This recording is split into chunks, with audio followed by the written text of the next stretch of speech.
everybody. It's Vaporpunk. I'm here with my friend Cuddles. Hello, everybody. I'm Cuddles. Why are we here, Vaporpunk? Well, Cuddles, we've got a really lovely bedtime story today. Oh, how exciting, Vaporpunk. Yes, Cuddles. It's an American Indian fairy tale. Ooh. Oh, Cuddles, I'm sure you're going to really like this one. It's called Shingebiss Falls the North Wind. I'm so excited, Vaporpunk. So am I, Cuddles. So am I. Another super story at Toddle Poddle. Night-night, Cuddles. Night-night, children. Night-night, Vaporpunk. Night-night, children. Long, long ago, in a time when only a few people lived upon the earth, there dwelt in the north a tribe of fishermen. Now, the best fish were to be found in the summer season, far up in the frozen places where no one could live in the winter at all. For the king of this land of ice was a fierce old man called Kabibanoka by the Indians, meaning in our language, the north wind.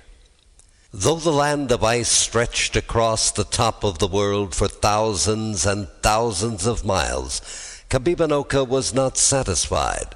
If he could have had his way, there would have been no grass or green trees anywhere.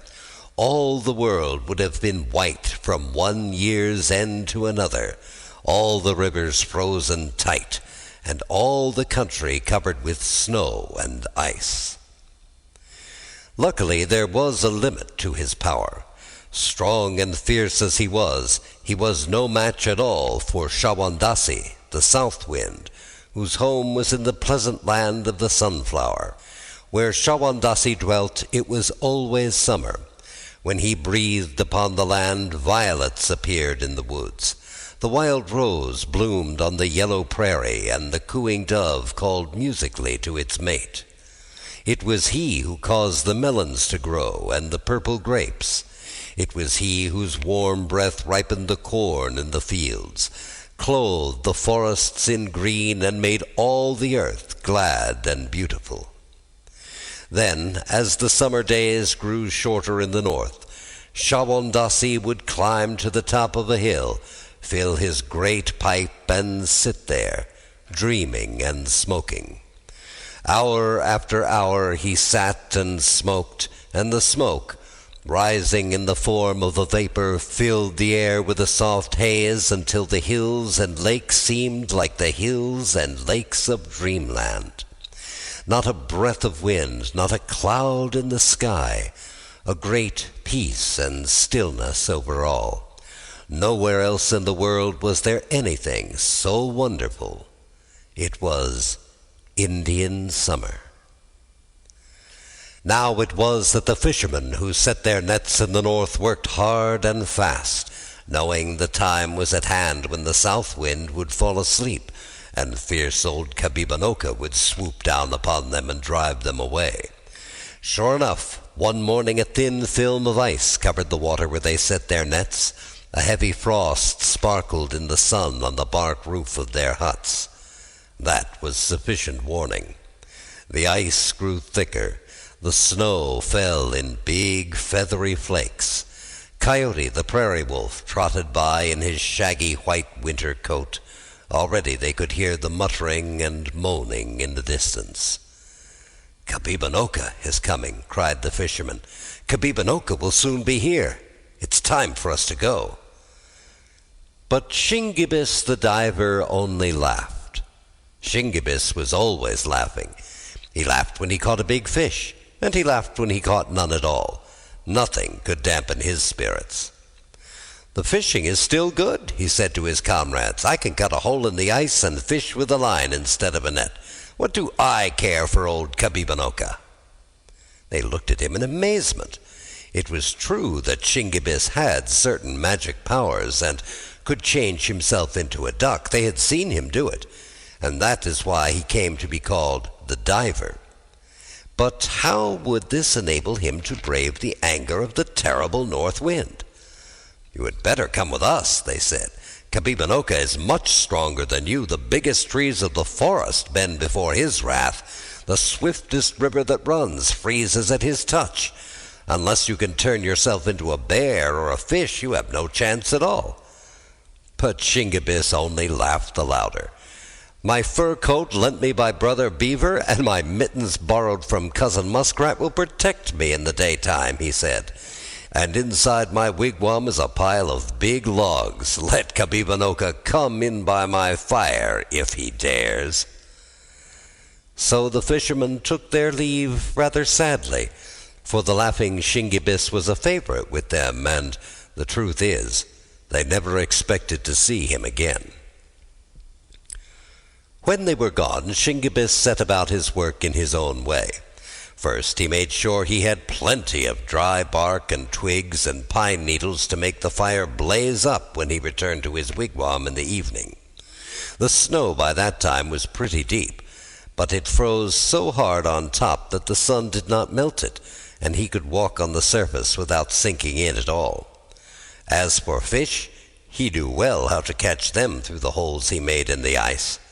And at night he would go tramping home, trailing a long string of them behind him, and singing a song he had made up himself.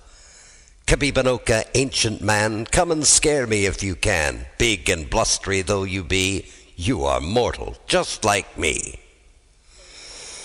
It was thus that Kabibanoka found him, plodding along late one afternoon across the snow. "Ooh, ooh," cried the north wind. "What impudent two-legged creature is this who dares to linger here so long after the wild goose and heron have winged their way to the south? We shall see who is master of the land of ice. This very night I will force my way into his wigwam, put his fire out, and scatter all the ashes around. Ooh, ooh." Night came. Shingebiss sat in his wigwam by the blazing fire, and such a fire! Each backlog was so big it would last for a moon.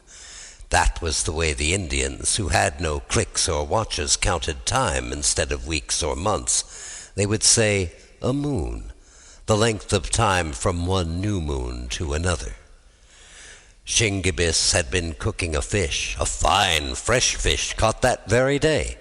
Broiled over the coals, it was a tender and savory dish, and Shingebiss smacked his lips and rubbed his hands with pleasure.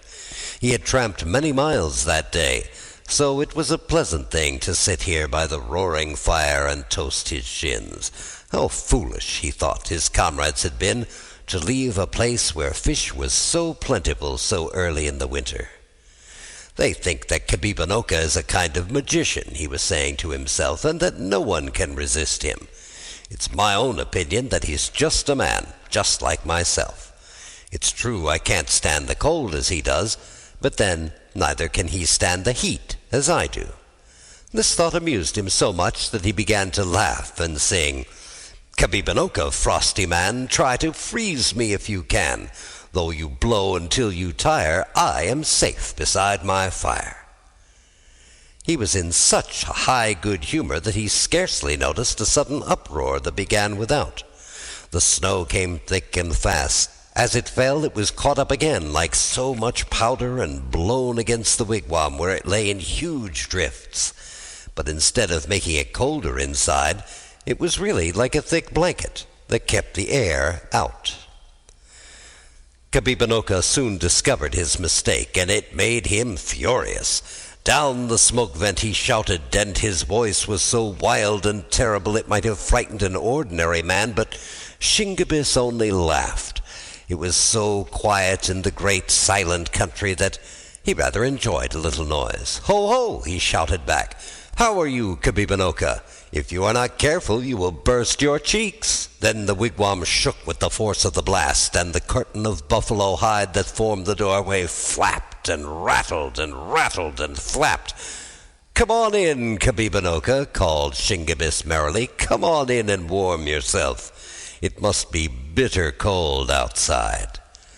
At these jeering words, Kabibinoka hurled himself against the curtain, breaking one of the buckskin thongs, and made his way inside. Oh, what an icy breath! So icy that it filled the hot wigwam like a fog. Shingebiss pretended not to notice.